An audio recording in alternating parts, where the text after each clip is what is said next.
Hola, ¿cómo están? Muy buenas tardes.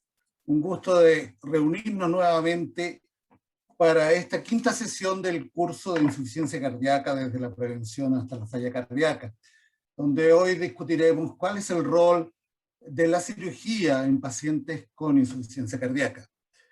Me acompañará dirigiendo esta reunión el doctor Oneglio Pedemonte, médico cirujano, anestesiólogo, profesor de la Universidad de Valparaíso, presidente de la Fundación de Cardiología, doctor Jorge Kaplan, jefe de la unidad de paciente crítico cardiovascular del Hospital Gustavo Fricke, y que tiene una amplia experiencia en asistencia ventricular y trasplante cardíaco, así que es un gusto tenerlo hoy con nosotros. Además, quisiera presentarles al resto de los panelistas: el doctor Enrique Seguel, cirujano cardíaco, estudió en la Facultad de Medicina en Concepción, presidente de la filial de Concepción en Xochicalco, y trabaja actualmente en el Hospital Clínico Regional de Concepción, doctor Guillermo Grant Benavente. El doctor Seguel inició, junto con el equipo cardiológico, el programa de trasplante y asistencia en Concepción. Luego está con nosotros el doctor Sebastián Iturra, cardiocirujano, médico jefe del programa de trasplante cardíaco de Clínica Santa María y del Instituto Nacional del Tórax, que le ha ido muy bien con su programa de trasplante en la Clínica Santa María, así que un placer escuchar hoy su presentación. Y finalmente nos acompaña la doctora Francisca Araya, residente de cardiología de la Universidad del Desarrollo, quien está haciendo su formación en el Departamento de Enfermedades Cardiovasculares de Clínica Alemana de Santiago, y quien nos presentará un caso. Así que repetir mi saludo, y para, como les decía, vamos a presentar un caso que es un ejemplo de diferentes momentos donde el equipo de cardiocirugía puede actuar en el manejo de pacientes con insuficiencia cardíaca grave. Y posteriormente el doctor Sebastián Iturra nos hará una presentación sobre el tema para que después podamos conversar los presentes en la reunión. Y por favor los invito a hacer todas las preguntas que ustedes quieran a través de preguntas y respuestas de Zoom. Así que muchas gracias. Doctora Araya, le dejo la palabra. Perfecto, permiso.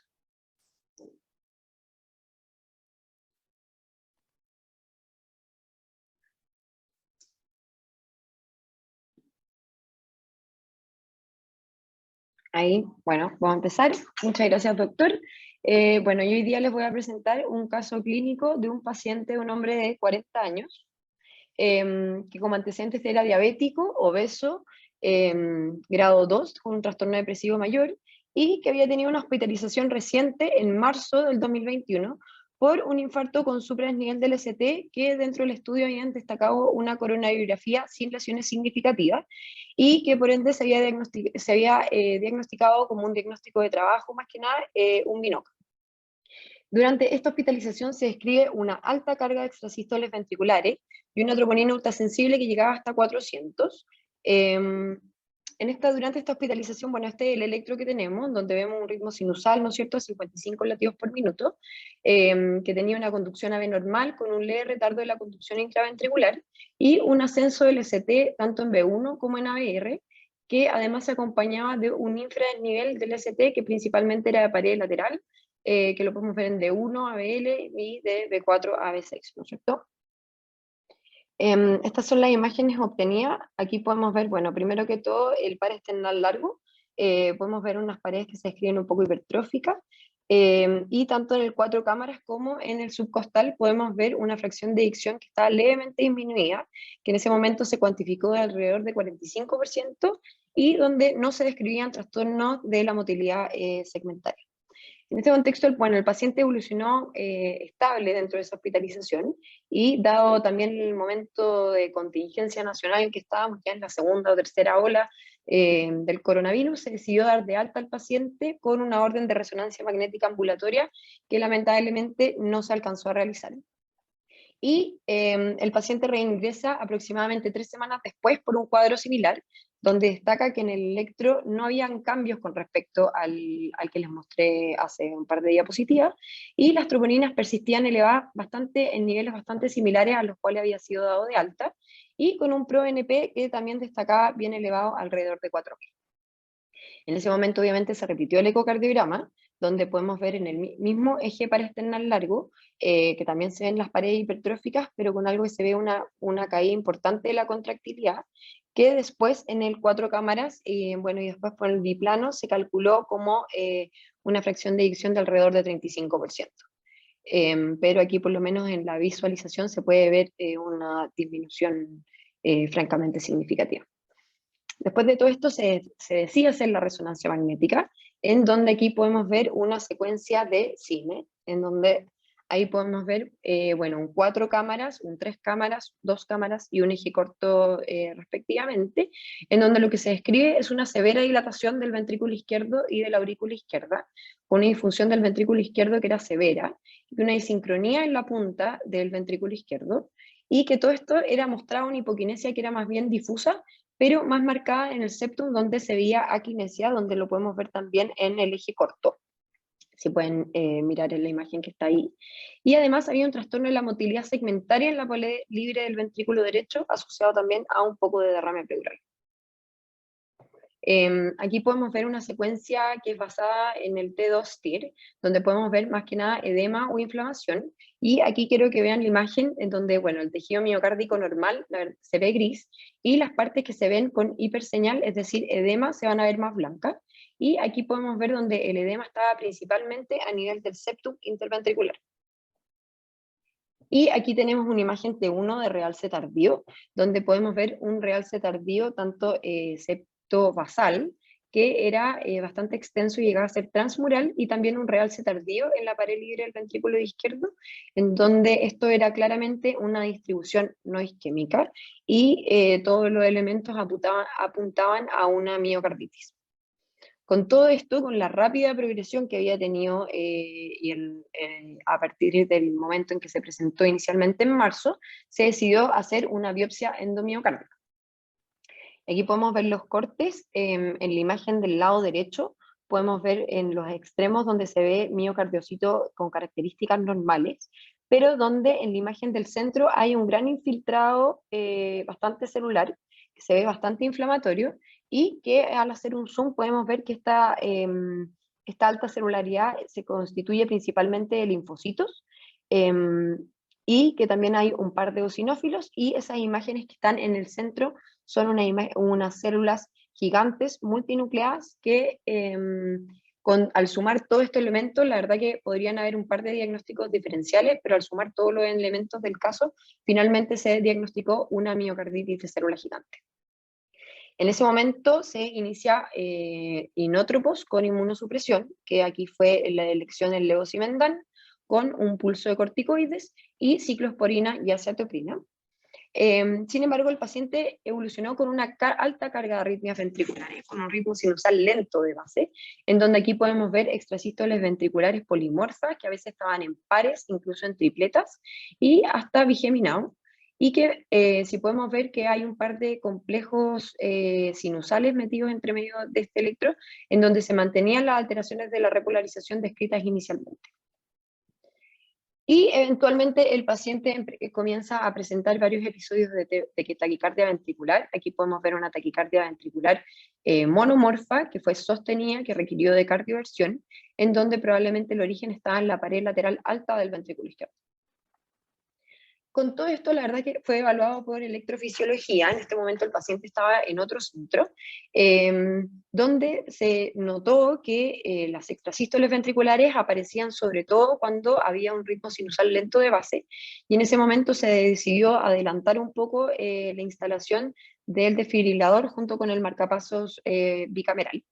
Y aquí a las 48, inicialmente fue sin complicaciones, no hubo ningún problema, se describió el procedimiento sin ningún tipo de acontecimiento, pero a las 48 horas posterior a la implantación, el paciente presenta un paro cardiorrespiratorio secundario a un taponamiento cardíaco, que se le realizó un drenaje pericárdico inicialmente percutáneo, que dio salida a 400 cc de contenido hemático y que logró salir del paro cardiorrespiratorio al 8º ciclo de reanimación cardiopulmonar.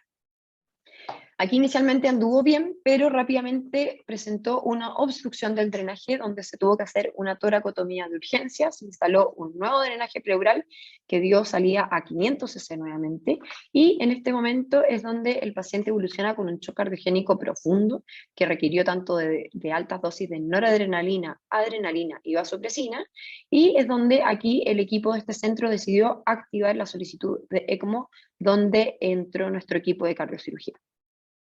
En este momento se instaló un ECMO veno-arterial central, más una cánula de venting del ventrículo izquierdo, que fue un procedimiento bastante laborioso, había un sangrado importante, había mucha coagulopatía que era por consumo, y aquí es importante mencionar en donde en ese momento por lo menos no se veía ningún tipo de perforación ni nada secundario al procedimiento que se había realizado recientemente. Todo esto se manejó, bueno, en este momento se trasladó a nuestro centro y se manejó con transfusión de hemoderivados y corrección de la coagulación, tanto con desmopresina, con fibrinógeno, octaplex, vitamina K y factores de la coagulación.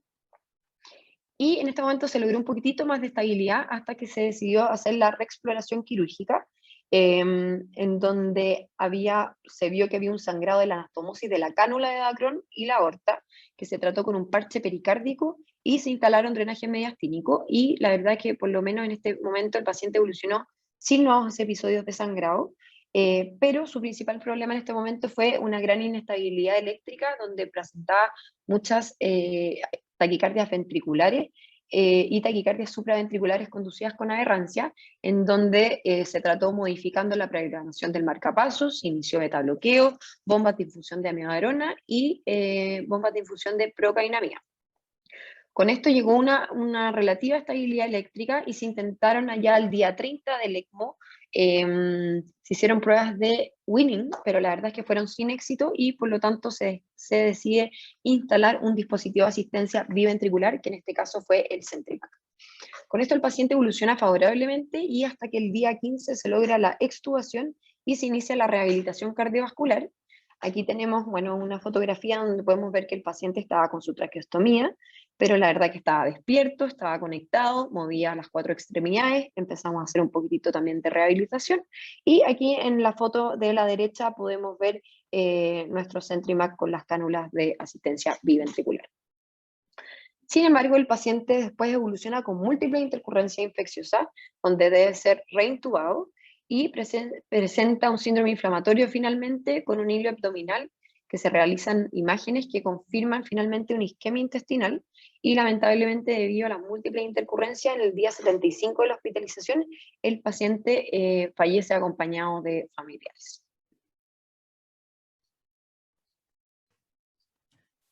Muchas gracias, Francisca. No sé si alguien del panel quisiera hacer alguna pregunta sobre el caso clínico.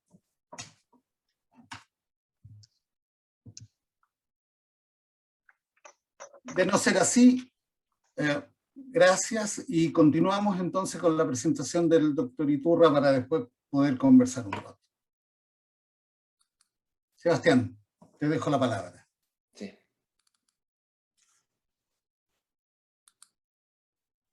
Estamos. Buenas noches, ¿pueden ver la presentación? Sí, doctor. ¿Aló? Se ve bien, sí. Ya, bueno, primero, buenas noches. Soy Sebastián Iturra, soy cardiocirujano, trabajo en el Hospital del Torres, en Clínica Santa María, y quiero dar las gracias por haberme invitado a ser parte de esta discusión, que yo sé que es la final de muchos otros temas con insuficiencia cardíaca, y yo no me puse de acuerdo con la doctora, pero claramente mi idea es tratar de explicar un poco, y efectivamente puedo dar alguna respuesta. Todo fue la evolución y las potenciales complicaciones que lo que escribió este paciente que se presentó. Primera cosa importante a describir es que la insuficiencia cardíaca son muchas etapas y muchos estadios. Imagino que esto se revisó durante los módulos previos, y que vienen pacientes desde un factor de riesgo potencial de insuficiencia cardíaca hasta una etapa cardíaca avanzada, estadio D, terminal, y en este caso la cirugía está reservada para casi las etapas más avanzadas.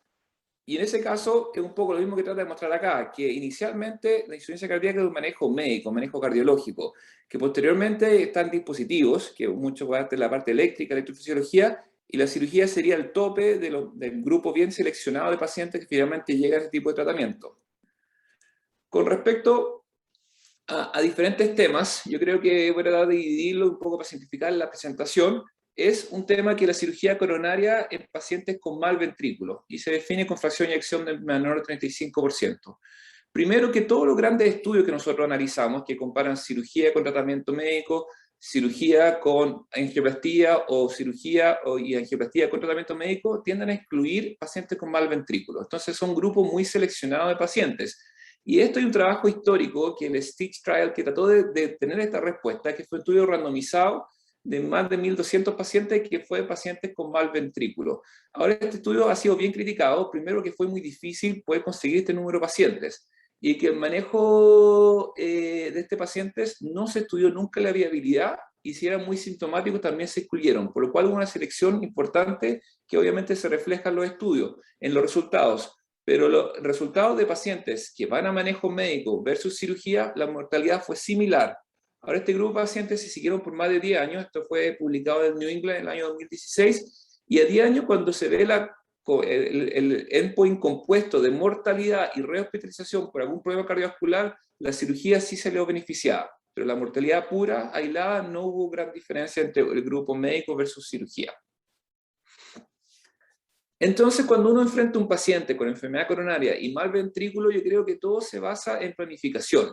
Y esto es todo el preoperatorio. Primero, que es un equipo multidisciplinario, y esto yo un poco resaltando lo que dije inicialmente en la presentación, la cirugía es la etapa final. Tiene que haber una evaluación cardiológica, ya por un grupo más especializado, que son médicos dedicados a insuficiencia cardíaca, electrofisiología y hemodinamia. Y en este grupo discutir qué es lo que es Heart Team, poder ver si la cirugía es la mejor opción.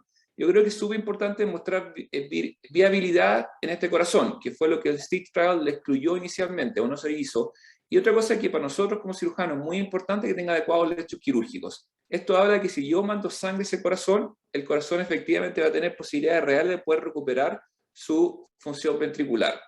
Con respecto a la válvula mitral, que también es parte de, de nuestras técnicas quirúrgicas, es que, bueno, primero la válvula mitral es bien compleja como aparato, bien compleja porque hay diferentes mecanismos que pueden producir insuficiencia mitral, y en esto se dividen en dos grandes grupos que el problema es en la válvula mitral, y grupos que el problema no es en la válvula, sino es en el ventrículo, que es lo que uno habla de insuficiencia mitral funcional. Y en este caso, la insuficiencia mitral está dada por dilatación del anillo, por dilatación del ventrículo, o por tracción del músculo papilar, ya que este ventrículo está muy dilatado.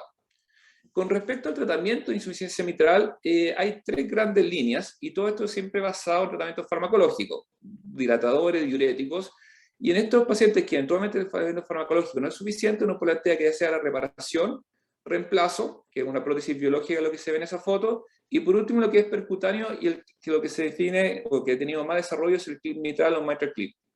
Y estos son de las guías del año pasado, de las guías valvulares americanas, que hablan en pacientes con mal ventrículo, que el tratamiento médico, insisto, nuevamente haciendo hincapié, el tratamiento médico no es tratar de tratarlo, eventualmente son pacientes potencialmente tratables desde el punto de vista percutáneo, que es lo que escriben ahí, que es el clip mitral. Por lo cual la cirugía un poco está quedando de lado a este tipo de pacientes. Ahora, con respecto al soporte ventricular, que hay diferentes etapas, y vamos a tratar de hablar de lo más general, lo más específico, uno siempre parte, porque históricamente lo que está más fácilmente disponible, y está disponible en muchos hospitales y muchos centros, que es el balón de contrapulsación. La gracia del balón es que es bastante más o menos portátil, la consola no es de gran aparato, es de inserción femoral, que puede ser percutánea de 7-8 French, que es un diámetro bastante adecuado, con poco riesgo de lesión vascular, pero uno de los problemas es que el soporte que permite son entre medio litro a 1 litro minuto, que es un soporte escaso o débil. Inicialmente era muy utilizado en muchas condiciones diferentes, hasta que apareció este trabajo del New England en 2012, que compara en pacientes con infarto, con shock cardiogénico, si el balón realmente aporta o no a un grupo de pacientes. Este es un trabajo randomizado con un importante paciente. Lo único que uno puede tratar de buscarle mal planificación es que este grupo de pacientes muy pocos fueron a la cirugía, son entre el 2% de estos pacientes con infarto. Este es un estudio de metaanálisis en la revista europea de cardiocirugía, que es una revista bien importante para la que nosotros hacemos, que tratan de responder esta misma pregunta. Ahora, todos estos pacientes fueron a la cirugía, de nuevo hay una selección importante de pacientes, pero efectivamente el balón sí favorece en menor estadía, en menor síndrome de bajo débito y por ende en menor mortalidad. Por lo cual, por lo menos el balón, aunque está desacreditado para muchas condiciones, nosotros todavía lo seguimos utilizando como terapia durante algún problema de falla cardíaca en el postoperatorio. El ECMO es la sigla en inglés de una membrana extracorpórea que oxigena, además que hay diferentes equipos, diferentes máquinas, que fue lo que contó la doctora con respecto al paciente que tuvieron en la clínica. Pero yo creo que hay varias cosas importantes, que el shock cardiogénico, lo que uno necesita es un ECMO venoarterial. ¿Ya? Y eso también, para los que no saben, el ECMO por diferentes configuraciones de cánula entre arteria y vena puede ser el venoso o venoarterial. Cuando uno hace un venoarterial es un soporte a la parte pulmonar y a la parte cardíaca en forma simultánea. Entonces, cuando tiene un shock cardiogénico, necesariamente tiene que ser un ECMO venoarterial. Y la cosa importante es que es un soporte transitorio, y transitorio uno define días. ¿Por qué días? O de alguna forma lo que uno trata de ganar es tiempo, salir del apuro, ser capaz de entender qué está pasando y poder pensar y darse tiempo a que el paciente, que eventualmente si no se conecta, el paciente va a fallecer. Y estos son a tres básicamente caminos que uno puede dar. Uno es una recuperación, que el paciente mejore algún tipo de una miocarditis transitoria, que el paciente finalmente logra recuperarse, ya sea una terapia definitiva, por ejemplo, eventualmente para colocarlo a un trasplante, o como una decisión para ver si el paciente mejora o eventualmente darle algún tratamiento paliativo por falta de condición. Las indicaciones del paciente en shock cardiogénico pueden ser postcardiotomías o cuando algún tipo de cirugía no anda bien, tenemos algún problema serio en cirugía, postinfarto o postmiocarditis, como el caso que se describió. Hay otros casos menos frecuentes, también indicación de ECMO, cuando tiene un trauma cardíaco pulmonar, en hemoptisis masivas, en algún trauma cardíaco o en un tromboembolismo pulmonar. Ahora, más importante que las indicaciones, yo creo que es súper importante tener contraindicaciones, que saber cuándo el ECMO está con una medida desproporcionada. Cuando el paciente tiene una duda neurológica, y esto va cuando pacientes, por ejemplo, están en paro y no sabemos eventualmente si son paros no visualizados o de mucho tiempo, eventualmente el riesgo de recuperabilidad neurológica es tan escasa que uno plantea que esta terapia no debería ser la mejor decisión. Paciente con disección aórtica, no se puede. Y paciente con insuficiencia aórtica tampoco se puede una contraindicación absoluta. Y pacientes que tienen algún tipo de contraindicación, ya sea cáncer o edad avanzadas. Contraindicaciones relativas, como explicaba, más de 70 años, ahora eso va centro a centro, puntualmente 60 años puede ser el periodo de pandemia donde hay escasez de cama. Pacientes extremadamente obesos, la máquina no es capaz de dar flujo suficiente en pacientes de tanto índice de masa corporal. Cuando hay una contraindicación formal de sangrado, de anticoagulación, ya sea un sangrado refractario, y ahí un poco va en estas áreas grises, como por ejemplo, como describe en el caso clínico, en pacientes de testigo de Jehová, yo creo que es bastante discutible si se puede o no conectar, porque tiene una alta posibilidad de requerir transfusión en estos pacientes, como explicaba en pacientes que tuvieron un paro cardíaco no presenciado o mayor de 1 hora, y cuando hay múltiples órganos fallando, que también sería una contraindicación relativa. Como explicaba, el ECMO puede ser de dos formas. Puede ser un ECMO central, como el caso de central significa una esternotomía o de alguna forma poder drenar centralmente el corazón, pero por simpleza y rapidez lo que habitualmente uno coloca es un ECMO periférico. A través de la arteria femoral se conecta una cánula que infunde sangre y por la vena femoral se drena el corazón. Ahí está una foto de, bueno, un esquema y la foto al lado de cómo se puede hacer este tipo de soporte. Ahora, de las cosas importantes, y esto un poco para entender el ECMO, y eso es bien importante a continuación para poder entender las complicaciones potenciales del ECMO, es que los ECMO periféricos tienen beneficios, como explicaba, que puede ser rápido y puede ser de acceso percutáneo, que obviamente es menor trauma y menor riesgo de sangrado. Pero una cosa importante es que este tamaño importante de cánulas puede eventualmente producir isquemia de extremidad, que el paciente no le llegue flujo distal y eso tiene un problema más grave que el que partimos inicialmente. Y la otra cosa que hay que considerar que esta sangre oxigenada que va avanzando por la aorta abdominal, posteriormente aorta descendente, es una sangre que tiene que chocar con la sangre que expulsa el corazón, que habitualmente con pacientes graves, que ya el pulmón también está comprometido, es una sangre con poca saturación. Entonces lo que uno hace es finalmente oxigenar muy bien el cuerpo inferior y parcialmente el cuerpo superior. No hay una buena irrigación de oxígeno a las coronarias y no hay una buena irrigación de oxígeno al cerebro, que puede ser un problema muy serio y eso eventualmente se puede optimizar en pacientes con una ECMO anterógrado, que es lo que se logra un ECMO central, como fue el caso que se escribió. Ahora, Lo que escribió la doctora por complicaciones es algo muy esperable de los ECMOs. Los ECMOs tienen una gran complicación y tienen que empezar por lo aberrante que suena de sacar toda la sangre de un paciente, oxigenarla y meterla de vuelta. Eso trae un montón de complicaciones a diferentes tipos de sistemas, pero si uno piensa el porcentaje de complicaciones, por lo menos en hemorragia, casi 40% de hemorragia, un grado importante de infección, falla renal asociado a esto y otras complicaciones menos probables. Acá esquema de las complicaciones más importantes, también como se escribe en el caso, ya sea puede ser sangrado o trombosis, dependiendo de qué tan fácil o difícil pueden manejar este tipo de pacientes. Y esta tabla yo creo que es bien clarifica un poco que es un soporte transitorio, que mientras más días de ECMO tenemos al paciente, empieza a aumentar exponencialmente el riesgo de complicaciones. Por lo cual, un poco resumiendo, para que quede como mensaje claro, el ECMO es una terapia de soporte en pacientes extremadamente graves, pero está pensado para periodos transitorios. Si uno piensa que este paciente va a necesitar mayor soporte por más días, hay que hacer alguna transición a otro tipo de soporte posteriormente. Este es el registro del ESO de los pacientes con ECMO cardíaco. La sobrevía está cercana a un tercio. 30-40% de los pacientes que van en ECMO veno-arterial terminan falleciendo. Terminan sobreviviendo. Un poco mejor para el ECMO veno-venoso, pero indudablemente es una terapia de una alta morbilidad y una alta mortalidad. Ahora, obviamente, comparado a qué, es que el paciente probablemente hubiese fallecido si no se coloca este tipo de terapia. Otro tema que quiero conversar para entender el ECMO es que el ECMO periférico es súper bueno para poder salir de esta falla multiorgánica que está sufriendo, porque finalmente mete sangre al cuerpo con oxigenación y la mete con presión. Permite recuperar cerebro, permite recuperar riñones, permite recuperar vísceras, pero para el corazón, mi forma de verlo, el corazón no sale beneficiado de un ECMO, particularmente un ECMO periférico. ¿Por qué? Porque el primer concepto me explicaba que va un chorro de sangre a mucha presión en forma retrógrada y el corazón tiene que tratar de vencer esa presión. Al tener este problema de presiones, que el corazón está latiendo a una pared que está ejerciendo el ECMO por el otro lado, es que tiende a haber una extensión del ventrículo izquierdo.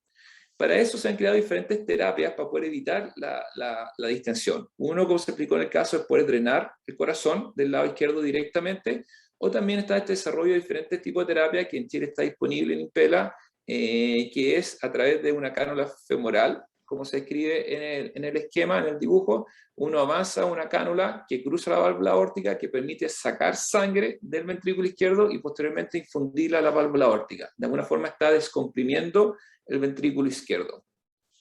Estos son dibujos para poder entender un poquito lo que estamos hablando en comparación a lo que es el ECMO, en comparación de lo que es el CentriMac, que vamos a continuación con el Impela, que entra dentro del mismo grupo, y lo que es el ECMO veno-arterial. El balón de contrapulsación logra descomprimir parcialmente la tensión de la pared, por lo cual el corazón está menos distendido, disminuye la presión ventrículo izquierdo y por ende la congestión pulmonar para atrás tiende a ser menor, pero el nivel de soporte que da un balón de contrapulsación dijimos que era muy bajo, medio litro, 1 litro a las mejores condiciones. El otro lado, el ECMO, logra mejorar perfusión, pero un gran aumento de la presión de fin de diástole, por lo cual el corazón no se descomprime. Y para eso existe esta terapia que pueden ser más avanzadas, que explicamos un tema en Impela, y posteriormente es el CentriMac, que disminuye o favorece, uno, mejorar el débito cardíaco y también disminuir la distensión del ventrículo izquierdo. Esto es una tabla comparativa, en la parte de arriba el nivel de soporte, porque acá el balón es poco comparado con lo que es el ECMO, que puede llegar a 4, 5, 6, 7 litros incluso soporte, pero también está la tabla abajo de costos. El balón, esto en Estados Unidos, alrededor de $1.000 puede costar, el ECMO 2.500, perdón. Y el Impela, que es este nuevo tipo de terapia que está disponible en Chile, estamos hablando de casi $25.000. Eventualmente lo pueden vender a 20 millones de pesos, que es un gran costo para una terapia que es desechable, que es para soporte por algunos días. Con respecto al CentriMac, que también fue lo que se escribió en el caso, puede ser un tipo de asistencia univentricular. CentriMac es una marca que en la realidad no tiene mucha competencia y por eso que uno siempre habla de asistencia con este tipo de aparato, que ese es el aparato mismo, que es un motor que funciona a través de magnetos, y eso hace que levite acá adentro una asta que va dando vuelta y va impulsando la sangre. Se puede colocar por vía periférica con una máquina de ECMO, se puede colocar central, Y la gracia es que al ser levitada produce menos hemólisis y puede ser usado por más tiempo en comparación del ECMO. Esto es un ECMO central, es el esquema, pero esta es la foto inicial, que lo que está haciendo, acá voy un poco más a entender mejor, a través de la aurícula derecha se drena sangre y se mete de vuelta a la arteria pulmonar. Eso es lo que se llama asistencia derecha. Acá en el lado izquierdo está drenando sangre por la vena pulmonar. Esta también puede ser por el ápice del ventrículo izquierdo y lo vuelve hacia la aorta. Con eso se logra asistencia biventricular. Esto, pues, insisto, puede ser hecho como asistencia izquierda solamente, asistencia derecha solamente o como ambas asistencias según la condición del paciente. Con respecto a la comparación entre un lado y otro, ECMO vena arterial, como explicaba, versus el CentriMac, el ECMO generalmente es periférico, el CentriMac generalmente es central cuando uno trata de hacerlo de asistencia. Ambas pueden asistir, ambos oxigenan. El ECMO tiene problemas que la extensión del ventrículo izquierdo, particularmente el periférico, y la estenotomía con el CentriMac, eso se previene esa distensión, pero una cosa importante es que el ECMO periférico está pensado para días. Y el CentriMac, por lo menos lo que está autorizado por la FDA, son 30 días. Bueno, todos tenemos casos, y nosotros alguna vez en el tórax, en la época previa, cuando estaba Mauricio Vicencio, un paciente hasta con 6 meses de un CentriMac apoyado para poder darle soporte a este tipo de pacientes. Entonces, de alguna forma, lo que está pensado es para cuando son duraciones de una forma de mediana duración. El costo del CentriMac es harto más caro que el ECMO también. Por último, así avanzando con la presentación, está lo que está definido como asistencia ventricular de largo plazo. Hay diferentes aparatos, mientras van desarrollándose la tecnología, inicialmente eran paracorpóreos, por lo cual el motor estaba fuera del cuerpo, y posteriormente con el avance se logra tener lo que es el HeartMate 2 y el hardware, ambos que ya no están disponibles en el mercado, y eso lo que se lograba era, de alguna forma, esto. Dentro del cuerpo, este es el HeartMate 3, que está disponible en el mercado, está disponible en Chile a un costo muy elevado, por lo cual la indicación sigue siendo muy escasa, pero permite colocar un motor dentro del ventrículo izquierdo que saca la sangre y la mete de vuelta a la aorta. Entonces es una asistencia ventricular izquierda. Para esto necesita energía o poder, y esa energía a través de la piel sale hacia afuera, que va puesta a unas pilas que son recargables. Entonces, este tipo de aparato está pensado para duraciones más prolongadas de asistencia. Como dijimos, el ECMO está pensado en días, el CentriMac está pensado para un mes, pero el tipo de terapia está pensado para muchos más meses, obviamente siempre que tenga un tratamiento, ya sea ese trasplante o como definitivo para quedar viviendo con ese tipo de asistencia de por vida. Ahora, esta tipo de terapia de larga duración está desarrollada hasta hoy en día solamente para asistencias ventriculares izquierdas. Con esto es el HeartMate 3, que es el último que está disponible, se logra a los 2 años sobrevida y libre de complicaciones cercanas al 74%, que sigue siendo bastante bueno como alternativa. Obviamente en pacientes que sin tipo de tratamiento, lo más probable es que estarían muertos. Esto es del New England 2019. Pero como también sabemos, todos están obviamente asociados a múltiples complicaciones. Complicación asociada a la infección de esta línea de poder que va hacia el exterior. Hay algún tipo de von Willebrand adquirido que favorece también a malformaciones de angiodisplasia que tiene sangrado digestivo, a trombosis del aparato y sangrado. Ahora también como método de estadística o análisis, estos son libres de complicaciones, solamente el 30% es libre de complicaciones a 12 meses, por lo cual la reincidencia de rehospitalizaciones es muy alta. Un poquito para resumir, pero más visualmente, el paciente con un LVAD, que son estas siglas en inglés de asistencia ventriculares, pero pensada para largo plazo, el 80% está vivo al año. Sin este tipo de asistencia, solamente el 17% estaría vivo al año, pero obviamente con un alto porcentaje de reingresos, rehospitalizaciones, accidentes cerebrovasculares, problemas de infecciones, problemas de sangrados, y eventualmente hay un grupo de gente que puede requerir un nuevo aparato por disfunción de este mismo. Para finalizar, está lo que es trasplante cardíaco, que también es parte de la terapia quirúrgica de pacientes con falla cardíaca, que obviamente era la etapa final y fue lo que se planteó en este paciente que lamentablemente nunca logró optimizarse o poder llegar a la condición ideal de trasplante. Estos son esquemas que básicamente el corazón que se hace la cardectomía, que ya posteriormente la cavidad vacía, y secuencialmente después se hace la anastomosis de la aurícula izquierda, la cava inferior, arteria pulmonar, aorta y cava superior para implantar el corazón. El trasplante es el manejo o es la terapia final de pacientes con insuficiencia cardíaca terminal refractaria. Y esto es bien importante cuando ya todo el resto de las etapas no lograron lograr su objetivo de poder mejorar calidad de vida. Y esas son terapias médicas, ya sea terapia eléctrica con resincronización, o por último la cirugía, por ejemplo, si tienen enfermedad coronaria y hierro vascularizable, siempre hay que quemar esas etapas antes de considerar el trasplante como la última alternativa. De alguna forma, ¿por qué es? Porque el trasplante igual sigue siendo mejor sobrevida, mejor calidad de vida, pero también tiene un riesgo alto de morbilidad y mortalidad asociado. La mortalidad a 30 días a nivel internacional, y es muy parecido a lo que tenemos por lo menos en el centro nuestro y también a nivel nacional, es que esta mortalidad es alrededor de 5 y 10% en los primeros 30 días de trasplante, ya sea por disfunción del corazón, del injerto, por infección o falla orgánica múltiple asociada a la gravedad del paciente, pero con una sobrevida a un año de 86%. Estos son datos nuestros que publicó Víctor Rosell, que es cardiólogo a cargo con Johnson del programa trasplante, y actualmente también está Franco Appiani, que son todos cardiólogos de falla cardíaca dedicados a trasplante en el hospital del tórax, que por lo menos sobrevivía a 6 meses de nuestros pacientes trasplantados, está cercano al 85%, que bastante una terapia bastante buena, nuevamente recalcando que sin esa terapia la mayoría de estos pacientes estarían fallecidos para esa época.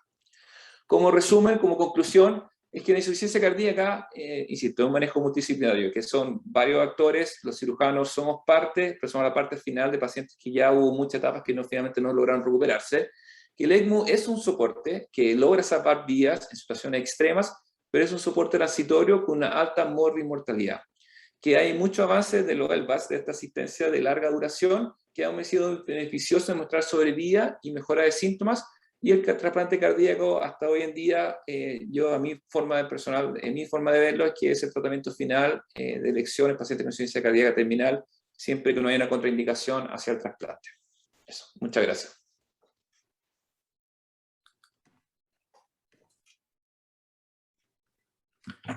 Muchas gracias, Sebastián.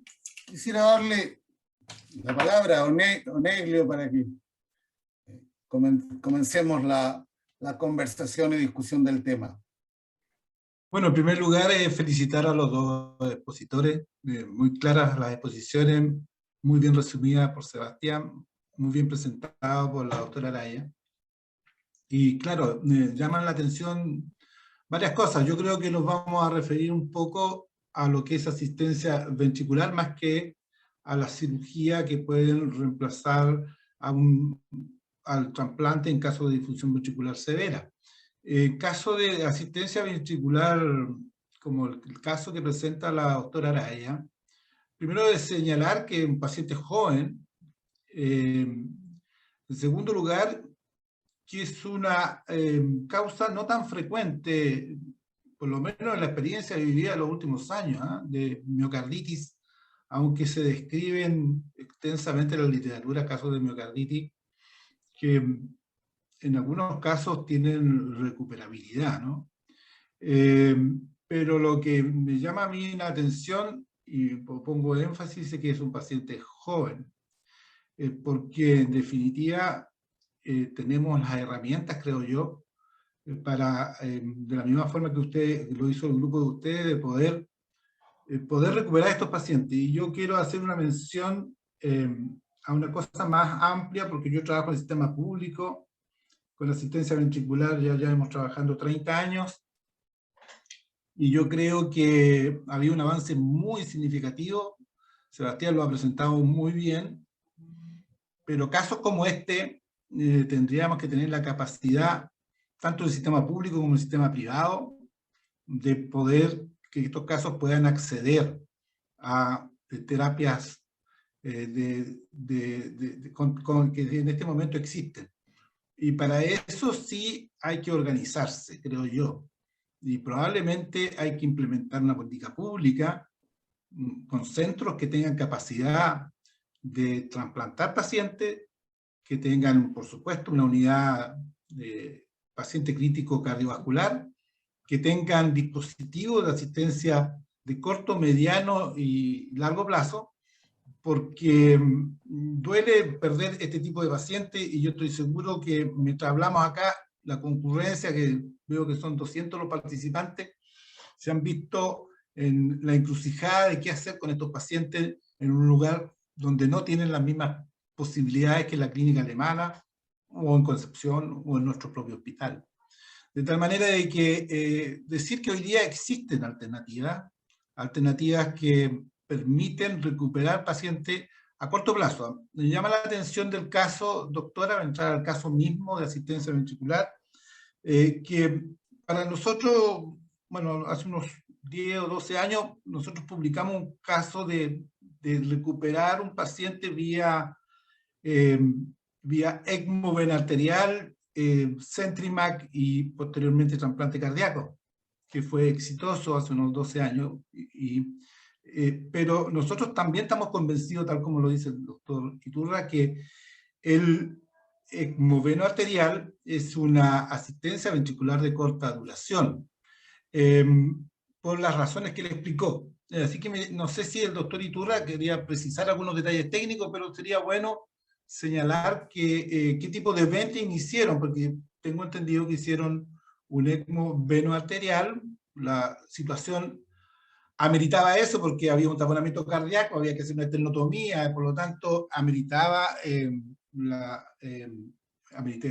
colocar un ECMO veno arterial, y yo creo que es necesario en pacientes con muy mala función, de alguna manera, descargar el ventrículo izquierdo a través de algún método, ¿no? Sería interesante saber la parte técnica. Yo creo que el resto se puede explayar el doctor Seguiel respecto a otros detalles.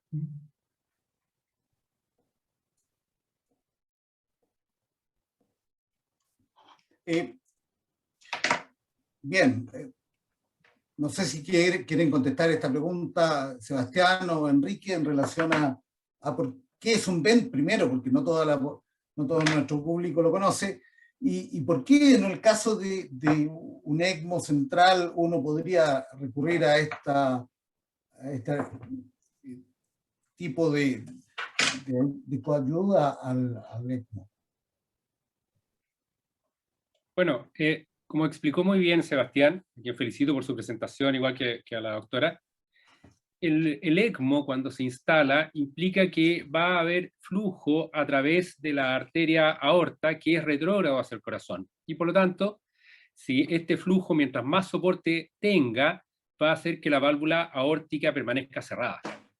Pero a pesar de eso, y a pesar de tener un drenaje venoso adecuado, el corazón va a seguir recibiendo sangre, que viene del territorio pulmonar, de las arterias bronquiales, las coronarias, como ustedes quieran. Y esto, cuando la válvula aórtica está cerrada, hace que esta sangre se acumule en el ventrículo izquierdo. Este se tiende a distender, aumenta la presión del ventrículo izquierdo que se transmite a través de la mitral a la aurícula izquierda y a través de esta al territorio pulmonar. Entonces, dentro de las complicaciones del soporte ECMO está esta distensión del ventrículo y está este aumento de la presión del territorio pulmonar, que habitualmente se traduce en un edema pulmonar.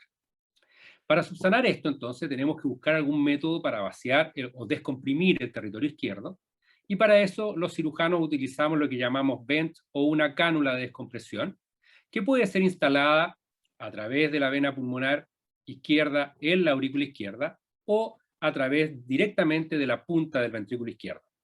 Entiendo de la presentación que se hizo que se puso un VENT en el ventrículo izquierdo, así que probablemente corresponde una cánula que se puso quirúrgicamente en la punta del ventrículo, y de este modo esta cavidad se mantuvo vaciada y se previno la distensión y todo este mecanismo que ya les mencioné. Pensando en esta red que proponías tú, público-privada, que ya estamos con COVID, sobre todo nos hemos acostumbrado a ella, pensando, Negro, ¿en qué momento que tú tienes un paciente con shock cardiogénico empiezas a llamar a Enrique, a llamar a Sebastián, para decirle, oye, estamos con problemas, este paciente no va bien? Esperamos que el paciente esté con un poco de inestabilidad, y esperamos que el paciente esté en un shock profundo, ¿cuáles serían las recomendaciones para los colegas para decirle, mira, en este paciente, en este momento tenemos que recurrir? No solamente miocarditis, porque la causa más frecuente de shock cardiogénico sigue siendo el infarto. Bueno, esa pregunta es difícil de responder, pero yo creo que lo que nosotros tenemos que diferenciar, que hay una definición clásica de shock cardiogénico que bueno, existe hace mucho tiempo, pero la que ocupó el shock trial, que era con índices cardíacos menores de 2.2, presión arterial de 90 por 30 minutos y mala perfusión periférica, en realidad en nuestra actividad existen shock de distinta gravedad, ¿no? Y por lo tanto no es comparable un shock pasajero de una hora que uno pueda revascularizar a través de una angioplastía primaria que un shock más profundo. Y yo creo que la clasificación SCAI que sacaron el grupo de intervencionistas de Estados Unidos define mejor el tipo de shock. O sea, hay shock que son shock que hemos llamado, algunas veces yo les digo a los propios becados que son choquitos, o sea, son pequeños shocks. Y hay shock que realmente son profundos. Lo que no podemos admitir, sí, y ahí yo creo que también todavía tiene algo de arte la medicina, es que nosotros actuemos cuando ya empiezan a aparecer fallas multiorgánicas. O sea, cuando empieza a aparecer daño de algunos órganos periféricos, ya sea riñón, hígado particularmente, por supuesto que el cerebro también es una contraindicación, y no podemos actuar cuando el ácido láctico ya se empieza a elevar en forma sustantiva, y para eso debemos hacer un monitoreo muy prolijo. Debemos actuar un poco antes, considerando, eso sí, lo que Sebastián dijo muy bien, que tenemos que sopesar muy bien el beneficio y el riesgo, porque no se trata de instalar a pacientes que tienen posibilidad de salir rápidamente de un shock, un equipamiento, un dispositivo que tiene una morbilidad importante. Y eso no hay que olvidarse desde el punto de vista hemorrágico, infección, y este es el caso que lo puede demostrar claramente. O sea, no hay que adelantarse. Pero yo creo que en estado D de la clasificación de SCAI actual, que son ya shock avanzados, en que hay una frecuencia cardíaca muy elevada, hay una hipotensión sostenida por más de 2-3 horas, hay efectos claros en el monitoreo hemodinámico que debemos hacerlo a través de un catéter de Swan-Gas, donde el PAPI esté disminuido o el CPO disminuido, que reflejan cómo está comportándose el lado izquierdo y el lado derecho. Cuando tenemos esos números objetivos, debemos actuar. Y debemos actuar, por supuesto, en centros que tengan, yo diría, experticia en esto, porque las morbilidades y las complicaciones son muy elevadas. Particularmente pienso yo que en este momento nosotros estamos en condiciones, pues de la experiencia del COVID, de trasladar un paciente en ECMO. Nosotros lo hemos hecho en varias oportunidades, el grupo los grupos en Santiago también, en Concepción también, de trasladar un paciente rápidamente con los equipos que actualmente disponemos en el hospital a través de ECMO, y posteriormente definir qué terapia más intermedia o definitiva vamos a implementar. Un ECMO periférico venoarterial, para ponerlo en un ejemplo concreto, en un paciente que esté en San Fernando, ir a colocar un ECMO venoarterial para recuperar un shock cardiogénico, un paciente de 50 años, una fracción de eyección del 20% que está haciendo arritmia y que está en una inestabilidad hemodinámica mayor, va a recuperar de forma rápida a ese paciente hacia un centro donde se pueda realizar una acción o una intervención intermedia o definitiva, si es que el centro lo dispone.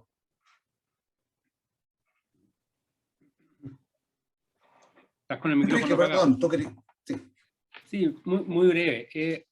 Cuando uno ve lo que pasa en falla cardíaca aguda y piensa en todas las alternativas que hay, tenemos que recordar que nuestro país no tiene la disponibilidad de donantes que tiene España u otros países, pensando en trasplantes, y tampoco tenemos los recursos para tener todos los dispositivos que tiene Estados Unidos o Europa. Por lo tanto, tenemos que acotar nuestras guías de manejo y lo que hagamos con ellos a los recursos que tenemos.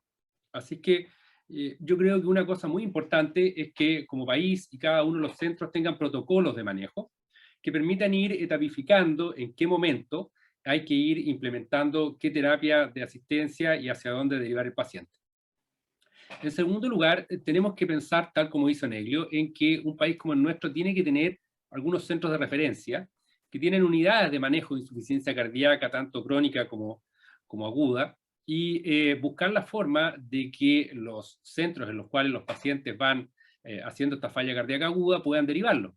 Y tal como hizo Neglio, la experiencia del ECMO con el desarrollo del ECMO móvil, que se ha utilizado principalmente en pacientes COVID, ha demostrado que hemos trasladado 200 pacientes este año desde lugares más extremos, desde el norte, desde el sur, por avión, por vía terrestre, etc. O sea, esta experiencia que hemos adquirido yo creo que debiera permitirnos establecer protocolos y redes en las cuales los pacientes con shock cardiogénico, independiente de donde estén, puedan ser rescatados y derivados a estos centros de referencia. Sí. Sebastián, te doy la palabra de inmediato, pero... Sí, un poco para complementar lo que está diciendo, bueno, todo en realidad. Es que efectivamente, y una pregunta que está ahí, en Chile está bastante organizado a nivel nacional y territorial de cómo se dividen este tipo de cosas y un poco cerrado al sistema público, que obviamente es lo que más población tiene. Todo el sector norte de Chile y Viña Valparaíso pertenece al FIQE, donde está el doctor Pedemonte. Todo el sector sur, de alguna forma, está organizado para que la gente de Concepción sea capaz de tratarlo, y toda la región metropolitana pertenece, pero nosotros el Hospital Tórax somos los que estamos un poco a cargo de poder resolver este tipo de enfermedades de larga duración, alta complejidad, como uno quiera ponerle el título. Por lo menos hace tiempo, Víctor Rosell hace charlas a diferentes hospitales para poder darle una explicación y poder darle sentido a esto, en el sentido de que los pacientes no lleguen en estado crítico. Y muchas veces esta evolución se ve en días, incluso semanas, que uno puede eventualmente predecir que el paciente está llegando a falla cardíaca y que no llegue a la situación catastrófica de ECMO. De hecho, el mismo caso clínico que presentaron, el paciente hubo una rápida, pero hubo semanas de evolución de que iba progresivamente empeorando su condición. Idealmente es que el paciente llegue, ojalá, ambulatoriamente, y si no, en forma hospitalizada con algún tipo de inótropo, y que sea lo menos excepcionales casos que el paciente llegue en shock cardiogénico, que hay que buscarle un ECMO móvil. Pero el sistema público hoy día tiene la capacidad de resolverlo y está sectorizado para que todos seamos capaces de una forma que no haya pacientes, ojalá que se queden sin ese apoyo. Y que posteriormente se verá, y esto no existe una receta de cocina, que si uno le pone una cánula por el ventrículo, por la vena pulmonar, si va de ECMO central o Centrima, y puede haber mucha discrepancia entre equipos y entre diferentes equipos e intraequipo también. Pero en resumen son pacientes complejos y un poco de nuevo hincapié que dice la prestación, que es la etapa final de cuando todo el resto se agotó y que cuando llegue una vez el paciente tiene que ser evaluado multidisciplinariamente, que no hay nadie que yo creo tenga la razón absoluta, y porque son pacientes de alto costo y de largo tiempo para finalmente poder recuperarlo, ya sea por recuperación o ya sea por trasplante. Exactamente. En ese sentido, tomando las palabras que dijo Sebastián, el tratamiento médico siempre tiene que ser primordial. Y en ese sentido, si pensamos que la cardiopatía coronaria y el infarto agudo del miocardio son una de las causas más importantes de falla cardíaca y de choque cardiogénico, el tratamiento oportuno del infarto con trombolisis o con angioplastia primaria es importantísimo. Otra cosa es el paciente con insuficiencia cardíaca crónica que se va descompensando progresivamente y que los cardiólogos vamos poniendo cada vez más tratamientos médicos, vamos sumando medicamentos, marcapasos, desfibrilador, pero el paciente sigue avanzando. Un caso bastante típico, y se lo pregunto a Sebastián, es el paciente coronario con enfermedad coronaria severa, disfunción de bomba, y que tiene un aneurisma en la punta, ¿Cómo definir que este paciente va, una cirugía lo puede ayudar? Algo dijiste de la terapia o del estudio de viabilidad, pero me gustaría que nos aclararas un poquito más eso.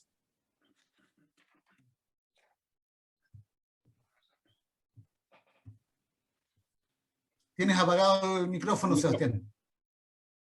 Cuando uno tiene enfermedad coronaria, uno busca dos grandes metas con la cirugía: mejorar calidad de vida, y eso es principalmente quitar la angina, y mejorar expectativa de vida, vivir más años. Y en eso está un poco enfocado este tema de quitar la insuficiencia cardíaca, que obviamente impacta sobre vida.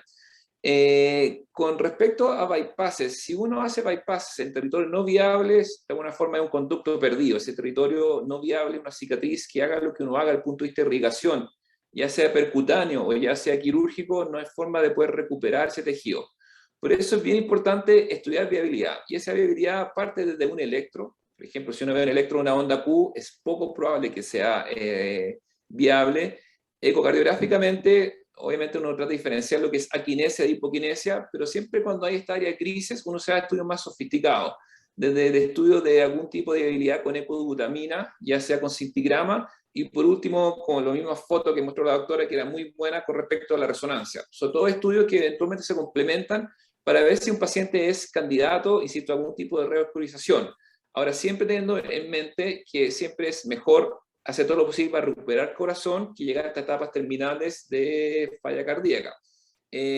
Además, yo traté de un poco simplificar la presentación, pero cuando son pacientes de muy grave o muy avanzada insuficiencia cardíaca en el tema coronario, tienden a tener dos condiciones que se tienden a asociar frecuentemente: que tienen insuficiencia mitral asociada, que es un complejo mayor de daño ventricular. Como explica, no es que la válvula esté enferma, sino que el ventrículo está tan enfermo que daña la válvula, y eso fomenta o incrementa la insuficiencia cardíaca. Y posteriormente, cuando hay pacientes con una gran aquinesia, y más que aquinesia, tienen disquinesia del ventrículo, que tienen un aneurisma asociado, eventualmente en un grupo de pacientes se pueden beneficiar. Cuando el ventrículo aquinético, disquinético o aneurisma es tan grande que eventualmente puede perder volumen eyectivo en este saco, hay una cirugía que se describe de DOR, que es una ventriculoplastía, que es achicar el ventrículo, tratar de sacar esa cicatriz, por lo cual tiene mayor sangre dentro del ventrículo funcional, que es capaz de eyectar sangre.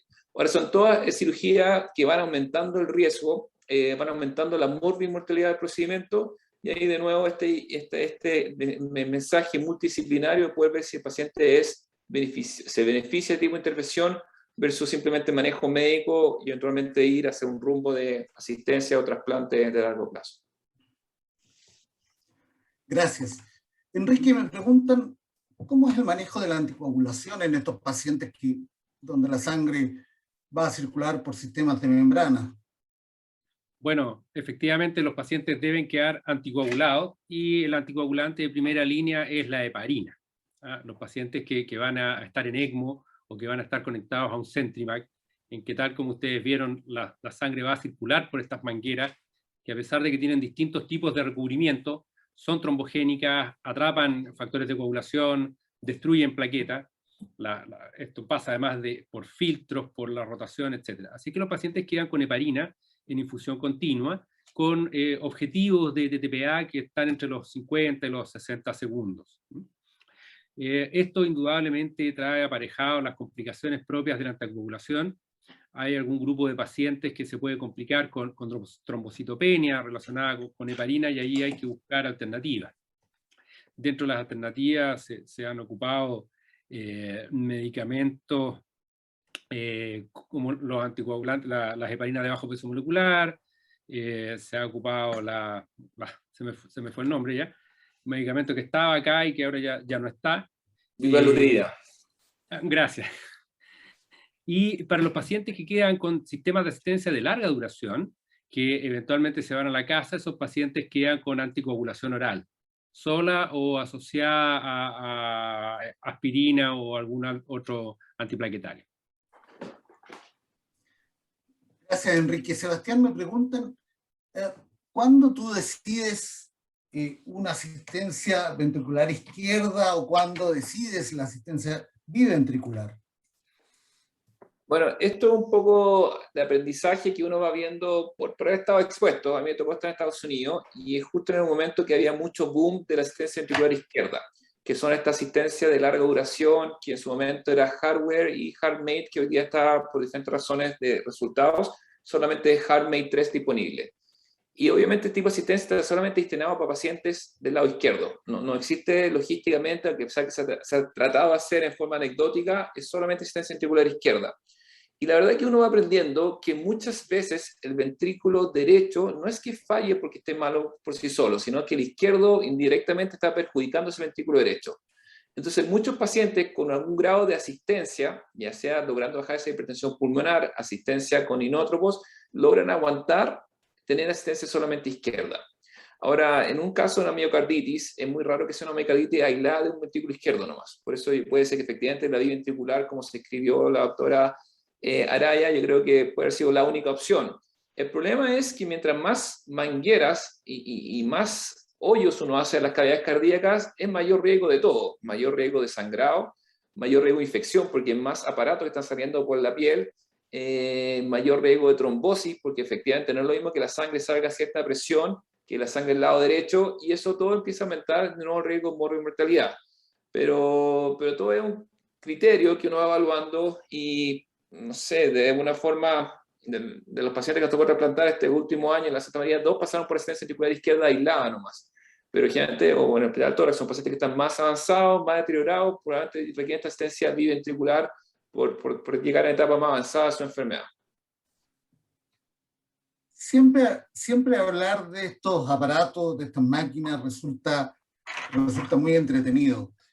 Pero en algún momento dijiste que para ti el trasplante cardíaco era la terapia ideal para el paciente que está en falla cardíaca terminal. Me gustaría, Sebastián, preguntarte un poco cuándo un colega tiene que pensar en Chile en derivar a un paciente para ser evaluado para el trasplante cardíaco. Bueno, como todo esto trata de ordenarse y ordenarse un poco porque primero el trasplante implica todo un manejo de evaluación prequirúrgica. Y evaluación prequirúrgica en el sentido de que el paciente tiene que ser un buen candidato. Y un buen candidato se define, o idealmente, un paciente que tenga una muy buena expectativa de vida, muchos años de vida, y que ojalá sea un solo órgano fallado, que se cumple en pocas situaciones. De hecho, muchas veces, por ejemplo, enfermedad coronaria, que llega a trasplante, son probablemente pacientes de edad más avanzada, probablemente diabéticos, con no solamente repercusión del corazón, sino eventualmente puede ser riñón, vasculopatía, otro tipo de enfermedades. Todo paciente que llega a nosotros para ser evaluado tiene que evaluar por criterios si tiene indicación o trasplante. Por lo menos en el solo hospital tórax, 65 años es el corte para abajo para indicar trasplante. Entre 65 y 70 tiene que estar analizado caso a caso, que se discute en una reunión de comité de trasplante si cumple estos criterios de ser buen candidato que tenga ojalá pocas enfermedades asociadas y que eventualmente sea capaz de entender lo que es trasplante, ser adecuado en completar su tratamiento. Piense que el trasplante obviamente no cambia una enfermedad, pues el tratamiento inmunosupresor, por lo cual tiene que ser bien compliant con su tratamiento, si no eventualmente no pierde todo el sentido de poder ofrecer el tipo de terapia. Y ese es un poco el criterio, porque uno parte de la base, como dijo Enrique, que hay más pacientes necesitando corazón que corazón disponible. Entonces, de alguna parte alguien tiene que seleccionar, y lamentablemente en este comité uno trata de ver qué es el que más beneficio tiene. Bueno, eso yo creo que un poco tratando de responder la pregunta. Y Enrique, ¿cuáles, ya que tenemos gran cantidad de pacientes que están esperando órganos, yo creo que también es importante que conversemos un par de palabras sobre quién es el donante ideal o quiénes pudieran ser donantes, porque ahí los médicos no solamente tenemos que pensar en el paciente que va a recibir el órgano, sino que también tenemos que pensar cuando estamos manejando en un servicio de urgencia, en una UCI, en un intermedio, un paciente que pudiera ser un potencial donante. Me gustaría escuchar de ti. Bueno, todos somos donantes de acuerdo a la ley chilena, somos donantes de órganos y tejidos, pero el donante ideal de corazón es aquel paciente que tiene evidentemente un corazón sano que es un paciente relativamente joven. Hemos fijado como límite los 45 años para un donante ideal, y podemos también tomar pacientes de un poco más de edad, pero requieren un poco más de estudio, especialmente evaluar si tienen enfermedad coronaria. Idealmente este paciente, menor de 45 años, debería no tener factores de riesgo. Ojalá no sea hipertenso, ni diabético, ni fumador, ni tenga antecedentes de una dislipidemia familiar, ni alguna de esas cosas. Y además en el servicio de urgencia debería tratar de evaluarse su condición cardiovascular. Normalmente les pedimos una radiografía de tórax, que nos muestra una cardiomegalia, les pedimos un electrocardiograma, que debe ser normal, y si se cuenta con ello, hacer un ecocardiograma que nos confirme que el corazón es de tamaño normal, su contractilidad está normal y no tiene patologías valvulares asociadas. Este paciente además debe ser soportado en el servicio de urgencia para que su hemodinamia se mantenga lo más estable posible, aportar volumen y los inótropos o drogas vasoactivas que sean necesarias para que mantenga una presión lo más normal posible que asegure que ese corazón no sufre isquemia durante el proceso. Otros factores que influyen son la causa de muerte. Cuando un paciente fallece por un trauma torácico o alguna lesión que se sospeche que la causa es cardíaca, también uno tiene que pensar que ese corazón pudiera tener algún tipo de daño y no lo toma. Así es que el ideal son pacientes que han fallecido de otras causas, principalmente de lesiones neuroencefálicas. Onelio, ¿cómo estamos conversando de la falla cardíaca, del trasplante? El paciente ya se trasplantó. Dos preguntas. ¿Cuáles son los problemas más frecuentes que tiene un trasplantado? Y probablemente muchos colegas nunca han visto un paciente trasplantado. ¿Cómo es la calidad de vida? ¿Cómo es la capacidad funcional del paciente que llega a trasplante? ¿Por qué tenemos que incentivar la donación para lograr hacer estos trasplantes? No solamente aumentando la cantidad de vida. Bueno, respecto a la sobrevida, ya lo señaló claramente Sebastián, un pequeño lapso ahí, eran 60 meses, no 6 meses, como se escuchó. 75% de sobrevida a 60 meses, que son 5 años, ¿no? Esas son tus cifras, Sebastián, ¿no es cierto? Sí. Entonces, para que la gente, en realidad el trasplante tiene una muy buena sobrevida a 5 años, ¿no? Debo señalar, sí, que los dispositivos cada vez están alcanzando niveles más o menos parecidos, ¿eh? Pero bueno, eso está por verse a mediano plazo y sigue siendo el gold estándar el trasplante. Los pacientes tienen posibilidades de complicarse. El rechazo, el primero es la falla primaria del injerto, que probablemente forma parte de este 5 a 10% de mortalidad de los primeros 30 días que hablaba Sebastián. Y posteriormente, por supuesto que el paciente tiene que seguir un tratamiento inmunosupresor, y esto lleva consigo también una posibilidad de que los pacientes presenten rechazo a mediano y a largo plazo. Y el otro factor que también altera la evolución de estos pacientes es las infecciones, ¿no? Que se presentan los primeros meses y se pueden presentar a largo plazo, y finalmente las complicaciones tardías, que son fundamentalmente el rechazo crónico, de tal manera que es un paciente que tiene varias necesidades de control, de monitoreo. Yo quiero resaltar algo, Luis, un poco para todo lo que es la cirugía, aprovechando que no nos olvidemos que estamos en el medio del corazón, ¿no? Que, bueno, primero la política más efectiva para tratar a nuestros pacientes cardiovasculares es la prevención, es el costo efectivo, que los pacientes no lleguen a lo que estamos. Pero cuando ya estamos con pacientes, que estamos viendo cada vez más pacientes con disfunción ventricular, que pueden ir al trasplante o pueden ir a la cirugía, yo creo que hay dos aspectos que también tenemos que poner énfasis, y ojalá que se transformen también en políticas públicas. Uno es la prehabilitación, o sea, que los pacientes lleguen en la mejor condición posible, ya sea el trasplante o la cirugía, y otro es la rehabilitación cardiovascular, ¿no? Que los pacientes tengan una rehabilitación cardiovascular que sea integral, que permita, por supuesto, que los pacientes, como dijo Sebastián, adhieran a la terapia que se le indica, ya sea inmunosupresora en el caso del trasplante o médica en el caso de un paciente con una disfunción ventricular.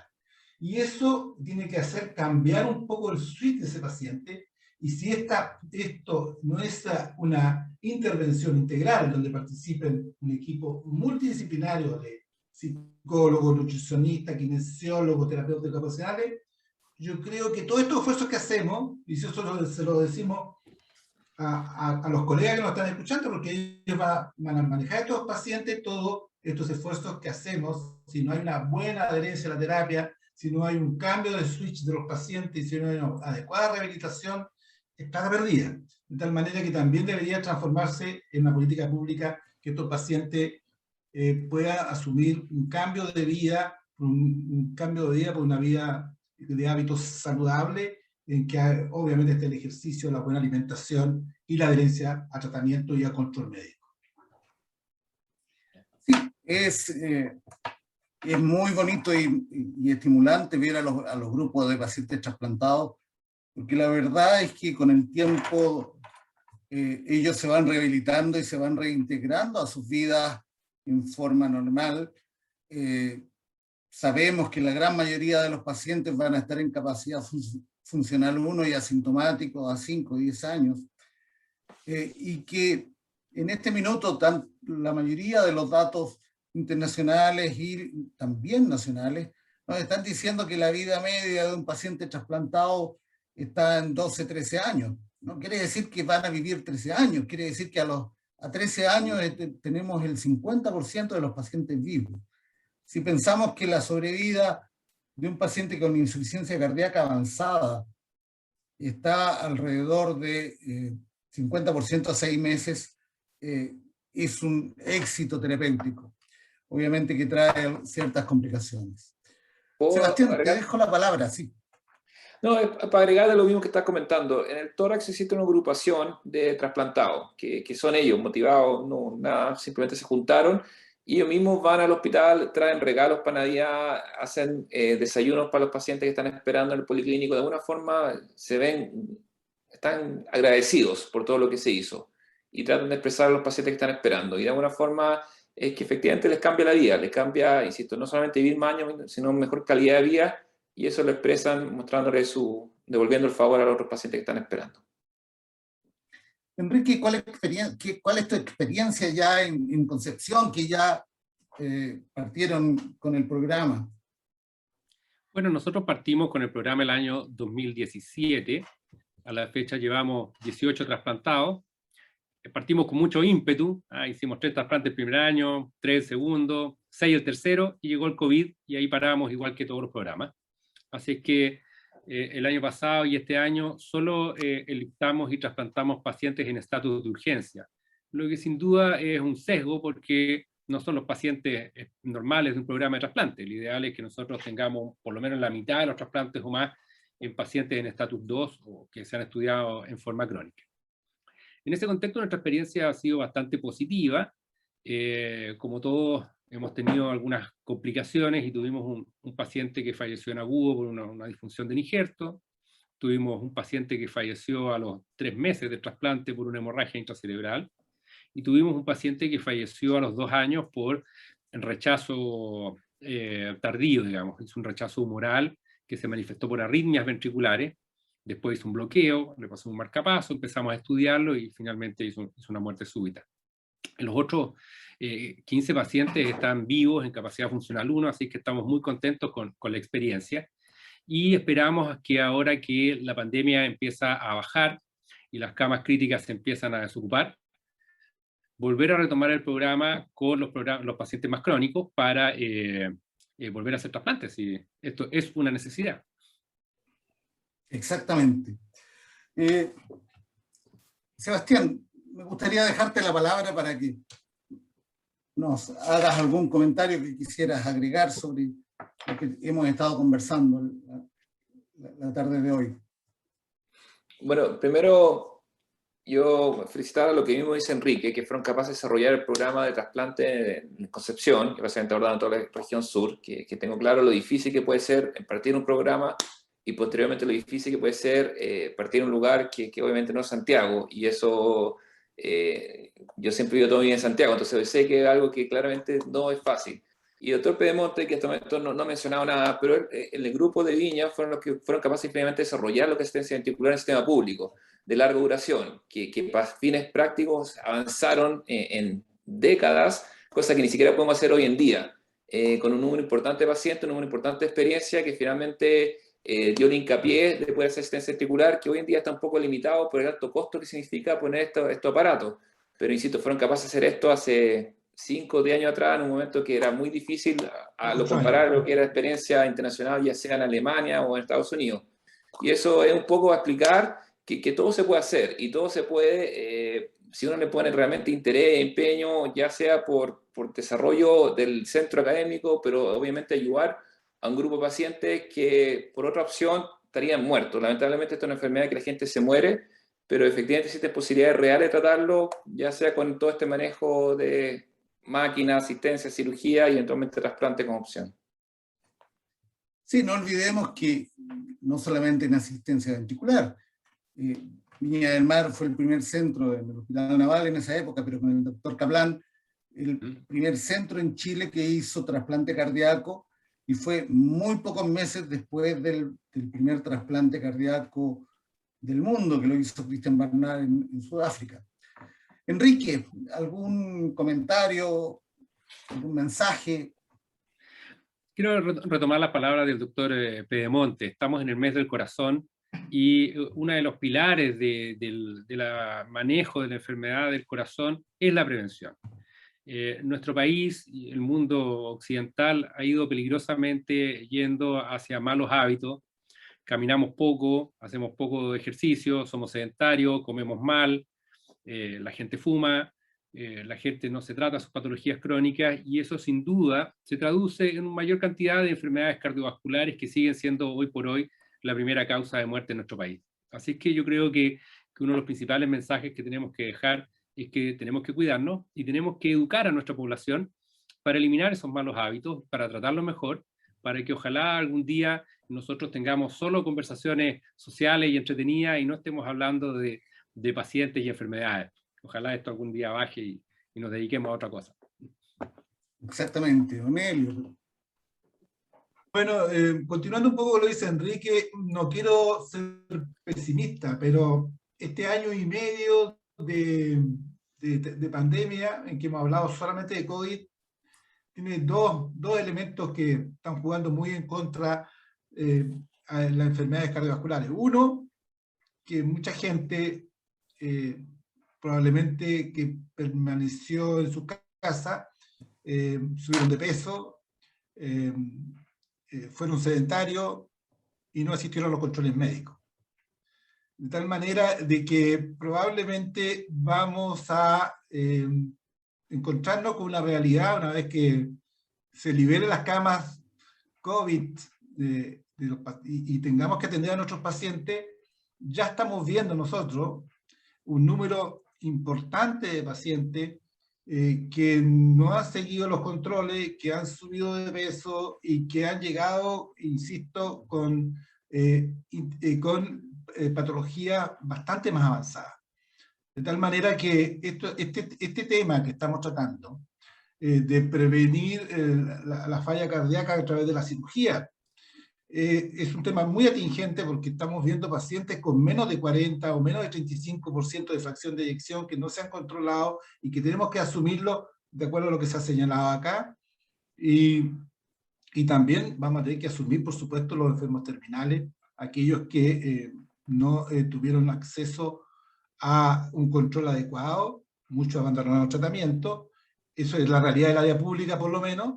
Y probablemente se nos vendrá la cosa bastante compleja y difícil en los meses que vienen.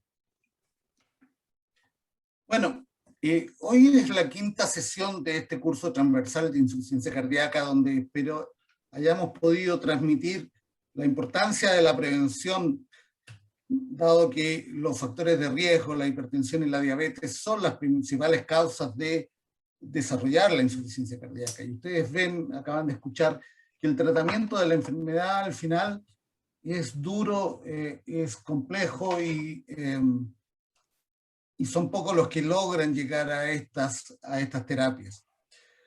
Posteriormente aprendimos sobre el tratamiento médico, los dispositivos que podemos utilizar en las diferentes etapas de la insuficiencia cardíaca, para terminar brillantemente hoy con personas que tienen amplia experiencia en el manejo de pacientes con insuficiencia cardíaca, donde creo que todos hemos participado en la formación y desarrollo de programas de insuficiencia cardíaca y trasplante para apoyar la salud cardiovascular en Chile. Quiero agradecer a los presentes, a la doctora Araya, al doctor Iturra, doctor Seguel y doctor Pedemonte por haberme acompañado en esta conversación. Y por supuesto agradecer a todos ustedes que estuvieron escuchándonos en estas 5 charlas. Contarles que si no pudieron escuchar alguna o quieren escucharlas de nuevo, van a estar en el canal de YouTube de la Sociedad Chilena de Cardiología, Sochicar. Así que muchas gracias nuevamente y nos veremos en una próxima ocasión.